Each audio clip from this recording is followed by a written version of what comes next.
there, my name is Chris. Thank you so much for watching the second episode recap of 90 Day Fiancé. So I was late putting up the first one, so I want to do both now, get it in for you all. If you're coming from the first recap, you are doing the Lord's work, honey. If not, let's dive into the second episode. So it starts with Colt and Larissa. Colt's 38, let's talk about it. And his mom, Debbie, driving the one car they have, honey, around Las Vegas, talking. It's gonna be hard for Debbie. Debbie has like empty nest syndrome, and he has an arrested development and failure to launch, and they are like connected at the hip and umbilical cord. They are just Siamese twins, pretty much. And he's had people in his life, honey, that's been like, run, leave her, she's a burden to you, and he won't do it. He can't do it. He's only been with his mom. He says, a man's first best friend is his mom. Fathers, are you watching this? I want fathers to be watching this show, to realize this is why men can't be men anymore. It's not feminism. It's because fathers, men, did not step up and teach these men, these guys, my generation, this guy, this generation, how to be men. It wasn't women. They had no examples. She did what she can do, which is cook and dry on those eyebrows. That's all she can. What do you want her to do?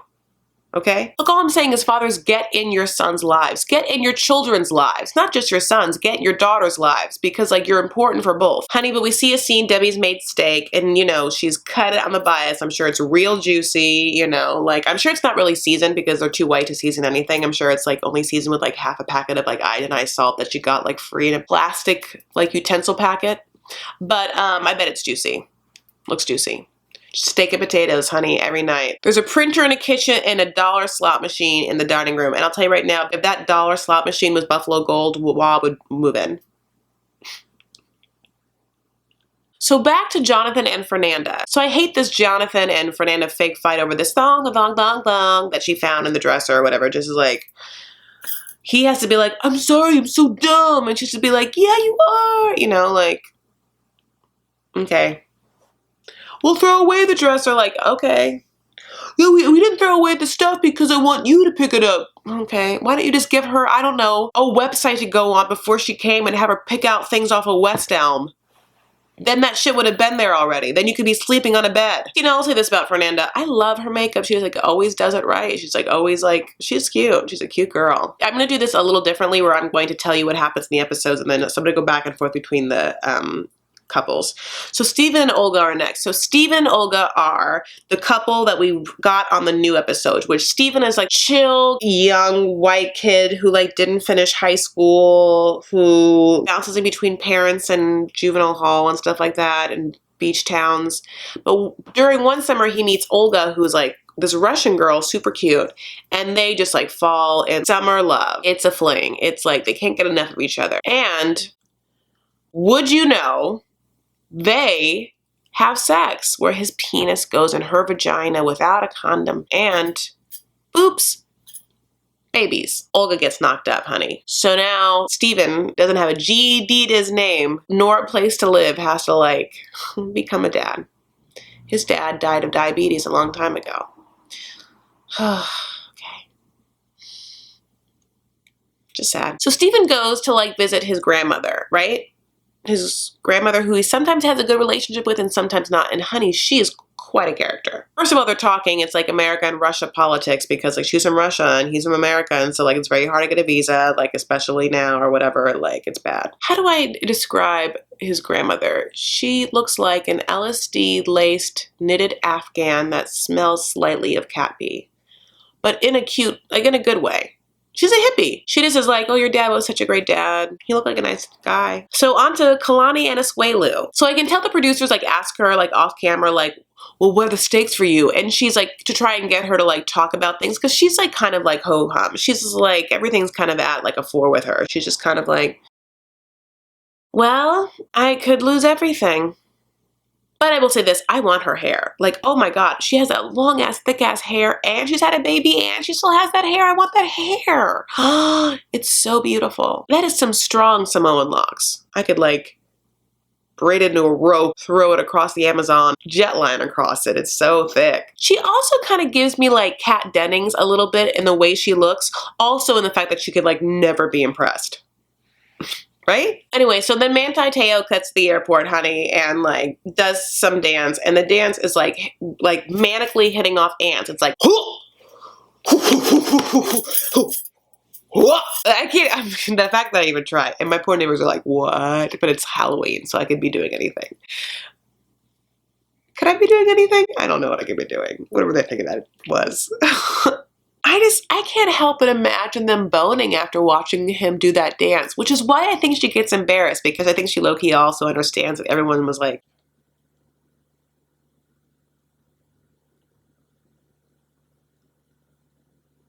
you know, what is happening and how does it happen? At the end, he just lays on the airport floor. Ugh, ugh. I was just like, oh my God, get a hazmat. He has to go through disinfection. He has to be quarantined. Lay on the airport floor. Oh my God. Oh, I saw like the bacteria just like crawl on him. So next couple we're gonna talk about is Eric and Leida. You know, Eric, bad dad, and Leida, whatever her name is, Rishtanesia is what I'm calling her. Leida says that Eric is ruggedly handsome and masculine, and that's what she likes about him. I mean, okay. Honey, if she ever saw Tom Hardy, she'd die. She'd die. She'd be a dead person. Like, her rich family would have to come and bury her in Forest Lawn in Burbank just to be by him. Before she died, she like would put in her will. She'd be like, bury me by Tom Hardy. You know, he's so hot.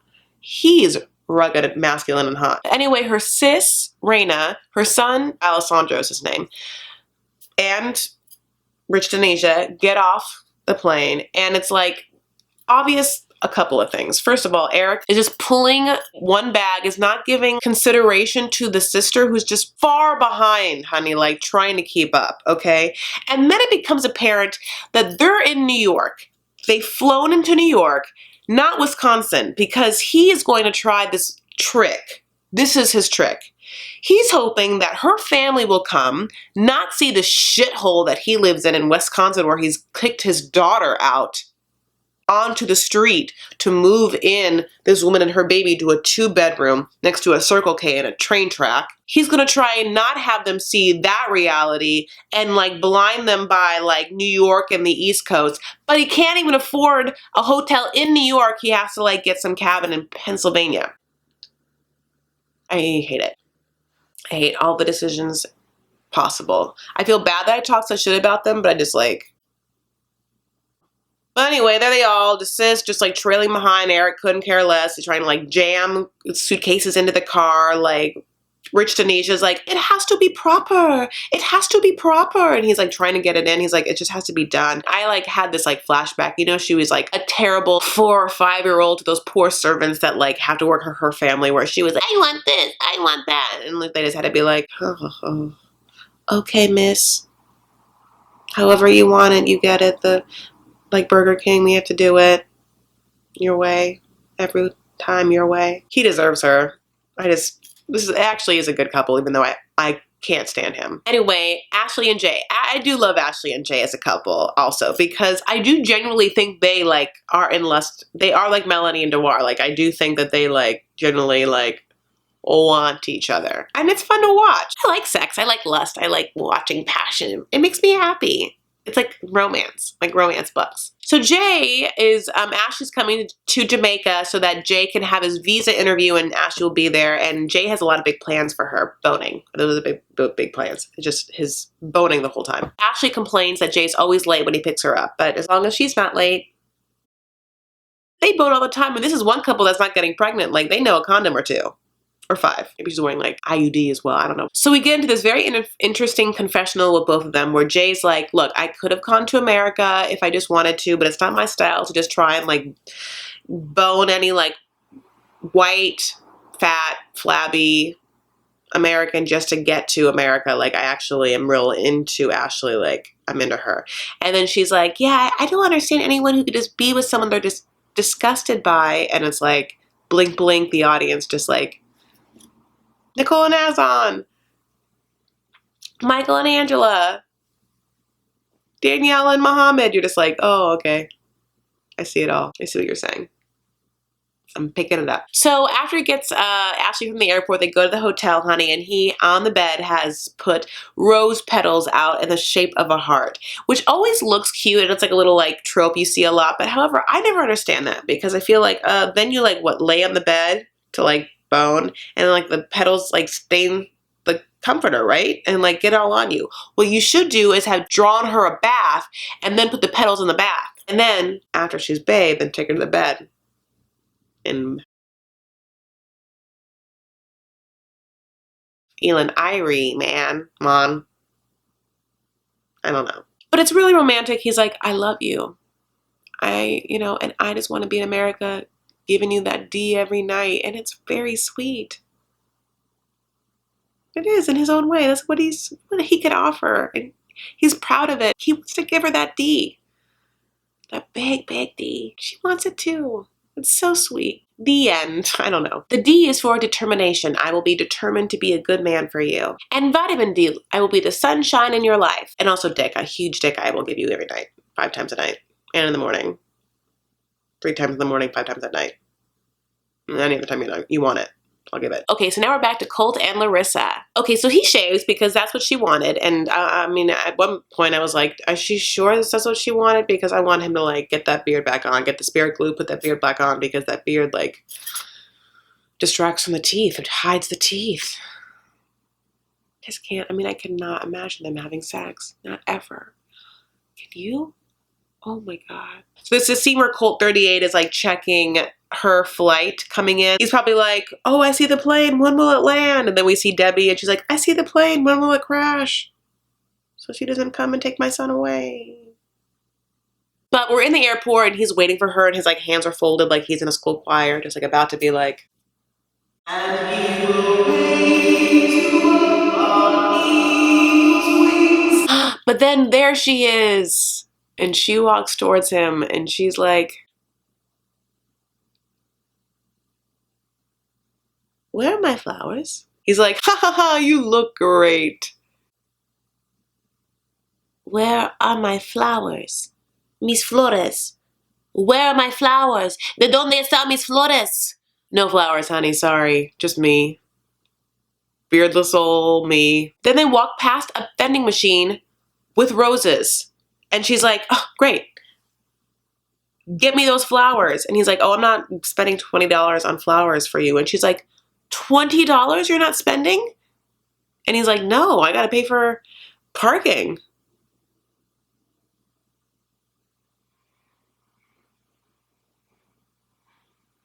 This grotesque man that lives with his mother, who has somehow gotten this hot woman to fly across the world to come visit him, and he can't buy her flowers. Why? Because he thinks he's done enough? Just from him being there and the way he looks? Why? Did you see what she wore? He was like, you look so pretty. Yeah, she does. Then you have to show the appreciation of the time that she spent to do that. I just feel like, unfortunately, it is like, yeah, men don't court women like they used to. She doesn't get it and I don't either. They're like, why wouldn't you just bring someone flowers sometimes? Just bring them flowers. What is so wrong about like showing a woman that you appreciate their femininity? Men, you aren't so special all the time that like you don't need to make up for you being genuinely uglier than us and dumber. And this one is not gonna like give her some life of luxury. So like make it up to her in small ways. Get her flowers, especially when she wants flowers and asks you for flowers. And you get to then see a vending machine with flowers in them, you buy them. And thank your lucky goddamn stars you got a second chance. He's just like, you look really beautiful. I just can't wait to show you around Las Vegas and introduce you to my mom. I just want to hang myself. This is why I'm single. Okay, Kalani and Asuelu. Now, Asuelu can like do a lot of things, honey, like take care of pigs and open coconuts with his bare hands, but like babies, I don't know, not so much babies. Doesn't know how to take care of a baby. They're staying at an Airbnb, and he's used to homes with no walls. just like floors and like some beams and a roof, but no walls. So they get into this Airbnb that looks like what he says is the palace, like a consulate would live in. And they have like keyless entry, like door codes. And I mean, that blows his goddamn mind. He's like, I mean, he's out of his element in every way possible. I do feel super bad for him. He's trying his damnedest, and everyone is like not making it easy for him. Was he not able to send back any of the money he made from being an activities director to her for her baby, I wonder? Just wondering about that. Even like whatever meager things he could would have like shown her and her family and her dad that he was like trying. It's a little awkward because Kalani is like embarrassed with everything he does. Like he comes into this Airbnb and is opening doors like, what, this door? And she's like, you don't have to open every door. You know, like he's like, I've never seen doors. Okay. Then he like holds his son and the son's like crying, you know. It's just like a little like, you know, doesn't quite know who is holding him and maybe like gets a little confused with the cameras and stuff and is like crying even though he saw him on FaceTime and he must feel really bad about that. And then he holds his son in the mirror and is like, why are you crying? Is it because I'm darker than you and you're whiter than me? I think like, he's just joking, right? He doesn't really think that, right? Look, I think it's gonna be fine. That's just the first time he met his son. Like the son's gonna be obsessed with him in like 2 seconds, you know? So then we go back to Jonathan and Fernanda. Okay, so then Fernanda, haram. Poor Fernanda has to go to meet Jonathan's stupid-ass friends. His conservative North Carolina friends, okay, that all want the wall builds and all la la la and like all think that like everyone in Mexico are rapists and bad hombres, you know, like the only bad hombre we've talked about in this whole episode is definitely Natalie's. But anyway, so, and then like one of the other white people have to be like, well, I'm glad you're here with us and not other people because some people wouldn't understand. And it's like, you didn't understand. You don't understand. Right now, you're thinking that she's going to take her job. Right now, Danny thinks Fernanda's taking her job as Jonathan's wife. You know what I'm saying? Okay, so back to Eric and Leida, rich Indonesia. Alessandro, her child, and Reina, her sister. And they're all now like driving from New York till Pennsylvania, and I think the girls are starting to get it, like, why aren't we staying in New York? Like, look how cool it is there. And he's like, it's too expensive. So we're going to Pennsylvania. I mean, every time that he says it's too expensive, like, Raina's like, clink, clink. And I think she knows that, like, they're not going to Wisconsin for a reason. They want to see her life, you know, what her life's going to be. And hopefully they'll get her out. And Eric is, like, trying to be like, oh, I don't give a shit what your family says. Which is not going to work, Eric, because you aren't paying attention to Asian culture. Asian culture is families have the right of way. Like you think you're in America and you're a pedestrian and wherever you walk is going to be like people will stop for you. But in Asian cultures, they're the pedestrians. Families are the pedestrians. And whatever they say goes. He also just keeps trying to hold Alessandro and call him buddy. It's so contrived. It's really awkward. Also, it's just like because you don't want to talk to Reina. So you're trying to like have this baby like distract you in between you talking to adults. Well, we all see it. Yeah, also Eric has horrible teeth. Eric and Colt 42. Both of them just like need smile makeovers real bad. In the morning he makes American breakfast. And then at one point he tells them he's making breakfast burritos. But I think that he literally just made scrambled eggs and some bacon and then put out tortillas. Because I swear to God that I saw no pico de gallo. I saw no cheese. I saw no sour cream. I saw no guacamole. So I just, okay. And she's like, oh, I'm used to chicken porridge. Honey, if you're used to chicken porridge, you gotta learn the recipe because you'll be making the chicken porridge or you'll be eating breakfast burritos. By the way, breakfast burritos was his good day. That's what he made on his good day, his impressive day of you and your sister being there. What you're normally gonna get is like a frozen Jimmy Dean breakfast sandwich. If you're lucky. Jimmy Dean breakfast bowl. Sister Reina comes down to eat the breakfast burritos in a beautiful like Kate Spade dress. And honey, she's prepared for war. I feel like this printed floral Kate Spade dress. She's kind of like, you got us here? You think we're playing on your terms? We're playing on our terms. Rich Denesia. You know, I don't know. That's how I feel. She's going to find out where he lives, where he works, what's all happening. And as much as Eric wants to pretend that like he doesn't give a fuck about that family's opinion, he's going to have to give a fuck about that family's opinion. Can't wait. It's good drama. So then Ashley and Jay are Jay's about to go for his visa seminar or whatever, and Ashley has made them like a memory book of like all their pictures, and then she's quizzing him on things like her birthday, and he like gets that wrong, but like it has to be, it's like, so I guess the visa process is, I really understand this, they get like grilled about their personal relationships, so that's how they know it's not a fraud, which I kind of love. I want to be there. I want to see it happen. Also, at this point, Ashley brings up the fact that she has kids, and I had like forgotten that she had 2 kids. I was like, oh yeah, you have kids. Ooh. Ooh. Then we get back to like a quick thing with like Olga and Steven. Steven makes some comment that like he's afraid when Olga comes over because, you know, he's used to like seeing hot ass Olga and like she's gonna have a stomach, and he's like doesn't know how he's gonna feel about that. Men just say things, you know, I don't even care how it sounds. Honey, and then Colt 39 and Larissa are in Colt's car. He picked her up from the airport. They're driving around Las Vegas. She's like, this is it? This is Las Vegas? Oh, I thought it was different in the movies. They don't have air conditioning in the car. He's like, roll down a window. She's like, what? It's hot as, it's probably like 112. You don't have air con, oh my God, you don't have air conditioning? You live in Las fucking Vegas? Oh my God, that's just, how do you do it? And why do you do it? And how does someone fix it? Someone, I don't know. She has to get out. She has to leave right now. She should just turn around, get back on a plane in Brazil, because she can't live here. She can't do it. She knows it too. She keeps being like, this is not like Brazil. This is different than like what I was. I hate this. We have to move out. And it's like 20 minutes. She's right. This is going to work out beautifully. She also just keeps saying like, oh, it is this sign. Let me see the Las Vegas sign. Oh, okay. It is QT. Okay, we can go. It's not my American dream. It's not my American dream.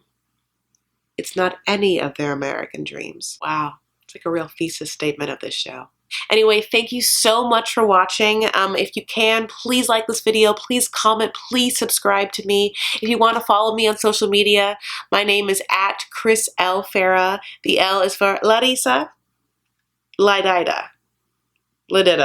Those are the 2 L names in this show that I have to remember how to say. Thank you so much for watching. Please comment below. I'll go ahead and I'll respond to your comments. Take care of yourselves. Take care of each other. Stand up for what you believe and make art.